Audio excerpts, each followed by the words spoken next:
Hi everyone, Dr. Williams here. It's good to see you all again. I hope everybody's been staying safe and healthy during this quarantine, staying 6 feet apart from everyone, and wearing their mask whenever they're out and about. By doing all of this, we can all get through this together.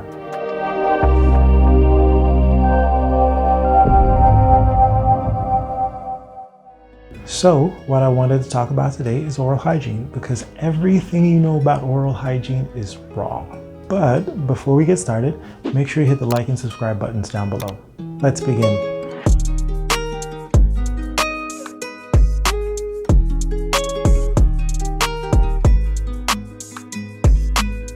The first topic I wanted to talk about today is brushing, because my biggest pet peeve is whenever they show in TV shows and movies people brushing their teeth, they're all doing it wrong. You've seen those scenes. The person is zigzagging, brushing up and down very sporadically and frantically. And so unfortunately, these scenes have led many people to emulate them and do it completely wrong. Why do I say it's wrong? Because there's actually a scientific technique for brushing your teeth. After all, dentists are nerds and we have names and techniques for everything. The most common technique that most modern dentists teach their patients, and hygienists as well, is the basicular technique.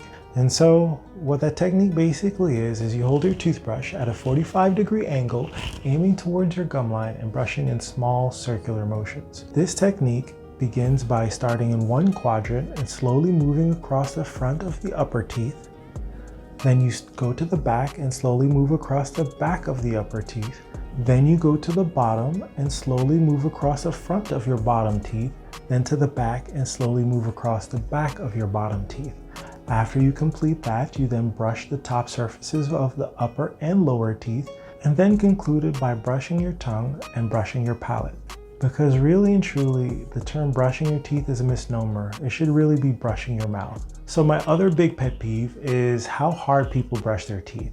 So at the end of the day, it's called a toothbrush, not a tooth scrub. So I want you to start thinking of the toothbrush like a paintbrush. If you were going to paint a canvas, you wouldn't apply hard pressure, you'd do gentle brush strokes. And so with the same way with your toothbrush, as you're doing these circular motions, you just need to go nice and gently.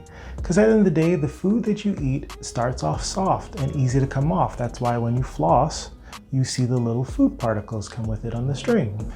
There's no reason to brush hard, because at the end of the day, all you're going to do is you're going to erode away your teeth and your gum tissue, which will then lead to sensitivity.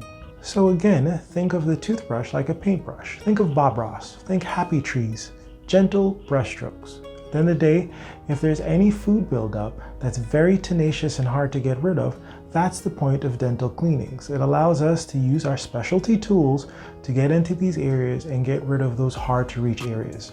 So what if you don't have an upcoming dental visit or dental appointment?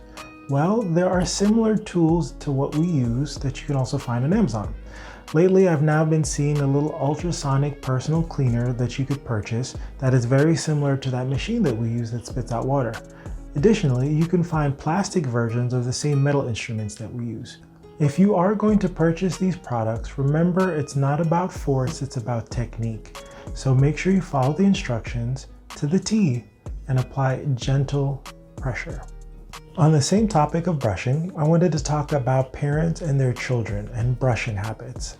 The biggest thing that I tend to see lately is parents letting their younger children, when I say younger, I mean between the ages of 5 and 13, brush on their own without ever checking their brushing. This is similar to if your child was given homework from 1st or 2nd grade and you had your child do the homework and submit it without ever checking it. We always want to take the time to check our child's brushing. Because at the end of the day, the 2 minutes that you'll spend in the morning and at night making sure your child brushes efficiently is a time that's not spent having to take off work to bring them to the dentist for a toothache. One tool that I've been recommending to parents to help them with monitoring and checking their child's effective brushing is a toothpaste called Plaque HD. So the thing that I love about this toothpaste is it contains a little dye that attaches on to food particles. So whenever a child brushes their teeth, it will leave little blue dye right in the areas where there's food buildup. So if you tell your child to go ahead and brush their teeth and you go to check and they smile and it's a mouthful of blue, that basically means they either didn't brush or didn't brush well enough, because the goal is to remove all the blue. So it's a nice little training tool that I tell all parents that are now trying to get their child to instill some independence of getting themselves ready in the morning and before going to bed. So you might have just heard me mention 2 minutes. So 2 minutes is important. 2 minutes is the bare minimum amount of time that should be spent brushing your teeth. And so that's another common problem that I tend to see a lot of people do. They rush through their brushing. And by rushing, you're not doing a good job. So some common ways that you can make sure that you're effectively brushing and using at least 2 minutes worth of brushing time is you can either A, invest in an electric toothbrush, because most electric toothbrushes do not shut off until at least 2 minutes have been completed. So if you've gone through all of your teeth and the electric toothbrush is still going, that means you rushed through it. So option B is you can use a timer. You can either use a timer on your phone or you can use a clock. Set the clock for 2 minutes and make sure that you utilize all of those 2 minutes while brushing. The final option, option C, is you can play music. That's what I like to do in the morning. I like to put on a song and make sure I brush for the entirety of the song, because at the end of the day, most songs are at least 2 minutes. So if I spend the entire length of a song brushing all of my teeth, I know I've given them the utmost of care, plus got to listen to a little music. So if we're talking about brushing, we have to talk about flossing, because these two go together. It's not optional, they have to go together. Because when you brush your teeth, you're able to brush the front, the back, and the top of the teeth, but you're not able to effectively brush the sides. That's where floss comes in. Because each time you don't floss, you're missing 40% of your tooth surfaces.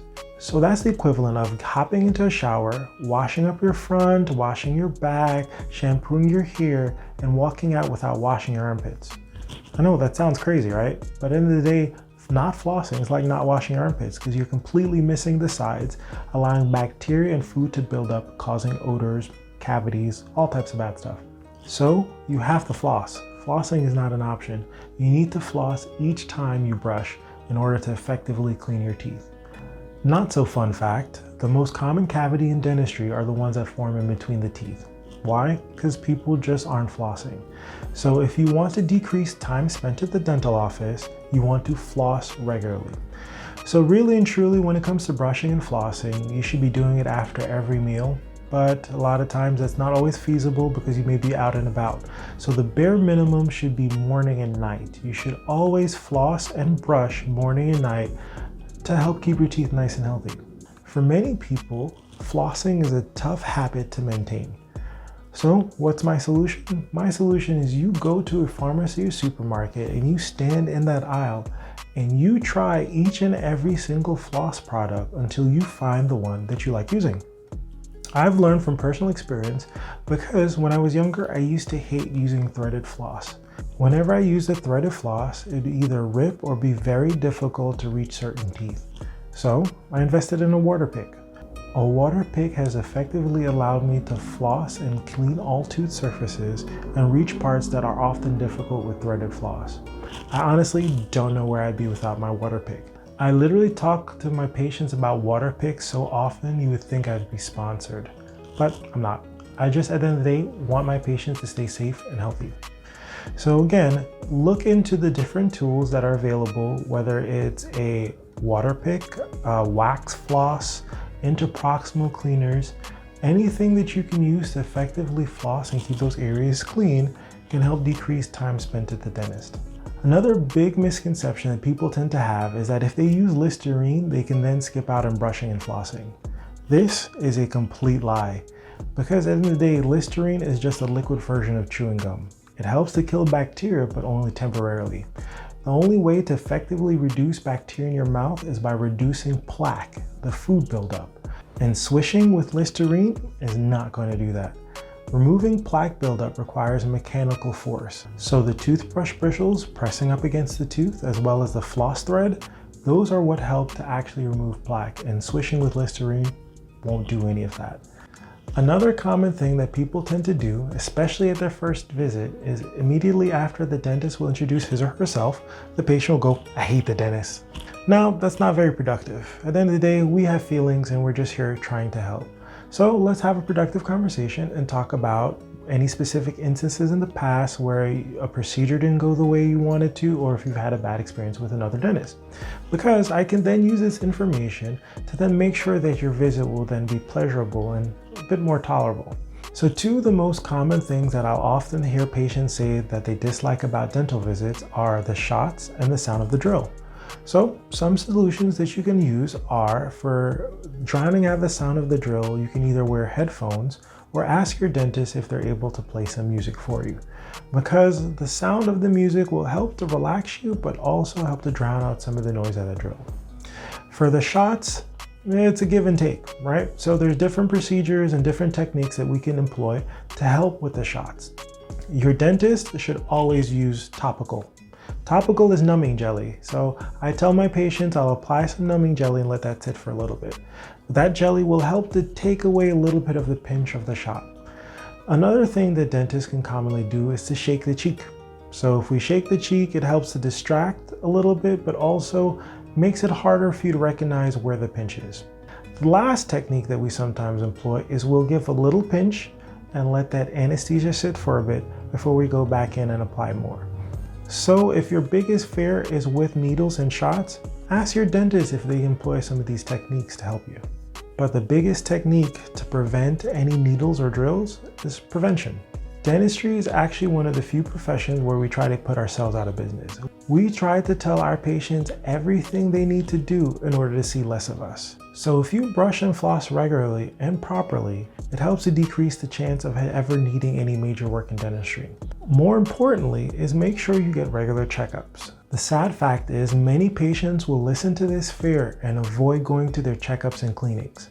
So let's think about it. Checkup and cleanings are very simple visits. It requires the hygienist or the dentist getting your gums nice and healthy. It's prevention. We're helping to prevent bacteria from spreading and causing problems. More importantly, it allows us to catch small problems before they become big problems. So listening to that fear and avoiding the dentist is actually going to lead you to more problems in the future. I can't tell you how often I've seen patients tell me they haven't been to the dentist in 2, 3, 4 years, and now they're coming with an infection or a toothache. So at the end of the day, if you're afraid of needles and drills, you actually want to get more regular cleanings and checkups. Because with these cleanings and checkups, we can tell you what to do to help having to prevent getting any major work. Hopefully the information I provided today will help break a lot of the bad habits dentists tend to see. Because at the end of the day, we're concerned about your oral hygiene, not just in the office, but when at home. If you have any comments or questions about the information in this video today, feel free to leave a comment in the section below, or send me an email or contact me on social media. I'm always available. So you all stay safe and healthy, and we'll talk again soon.